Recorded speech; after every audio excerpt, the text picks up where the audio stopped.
Nicolas, l'émotion grandit pas mal chez pas mal d'entrepreneurs, un mouvement de colère inédit qui monte après la publication du budget 2013. Oui, à cause de l'alignement de la fiscalité du capital sur celle du travail. En fait, au bout du bout, avec les prélèvements sociaux, le capital sera beaucoup plus taxé que le travail, au-delà de 60%. Il y a des gens épargnés, l'entrepreneur qui part à la retraite est épargné, l'entrepreneur qui vend sa boîte, qui réinvestit 80% est épargné, et puis celui qui vend sa boîte bénéficiera d'un système complexe de lissage avec une fiscalité déclinante sur 12 années, tout de même. Voilà. Je rappelle quand même que le capital, avant d'être du capital, c'est de l'épargne, avant d'être de l'épargne, c'est du travail, ça a donc déjà été taxé, ça a déjà été imposé. Et d'ailleurs, l'épargne, si d'aventure elle génère des dividendes, elle est soumise à l'impôt sur les sociétés. Voilà.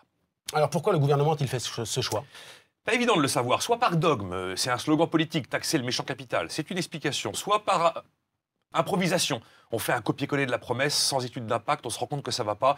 Avec quelques amendements, ça peut être corrigé pendant le débat parlementaire. Soit tout simplement par incompétence, véritablement. Soit ils ne savent pas que le capital, c'est la matière première de la reprise. Si vous n'avez pas de capital, vous n'avez pas d'investissement. Si vous n'avez pas d'investissement, vous n'avez pas d'emploi. En fait, le capital et le travail marchent totalement ensemble. Alors, votre avis, Nicolas? Dogme, précipitation, incompétence? Je ne peux pas me mouiller là-dessus, c'est un peu trop chaud. Par contre, je me pose quand même des questions. Comment se fait-il qu'on passe son temps à répéter au gouvernement qu'on va aider les PME alors qu'on fait l'inverse dans les faits? Comment se fait-il que l'on fasse une nouvelle exception fiscale française avec la taxation du capital, tandis que la plupart de nos voisins taxent le capital aux alentours de 30%, on va dire? Comment se fait-il que l'on continue depuis tant d'années à privilégier l'argent qui dort et à taxer l'argent qui travaille? Aujourd'hui, les Eldorado fiscaux, qu'est-ce que c'est? C'est globalement l'immobilier, les dom-toms et les toiles de maître.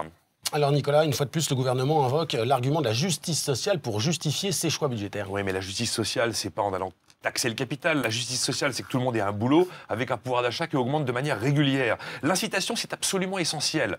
Regardez, si je décide de caper, par exemple, la super cagnotte du loto à 2000 €, eh ben, les gens ne joueront plus et les profits de la Française des Jeux vont s'écrouler. Et l'incitation, ça marche. Mao, un jour, en Chine, lance une campagne de dératisation. Il promet une prime à tous les Chinois qui lui rapporteront une queue de rat. Qu'est-ce qu'ils ont fait, les Chinois? Eh bien, ils ont élevé les rats.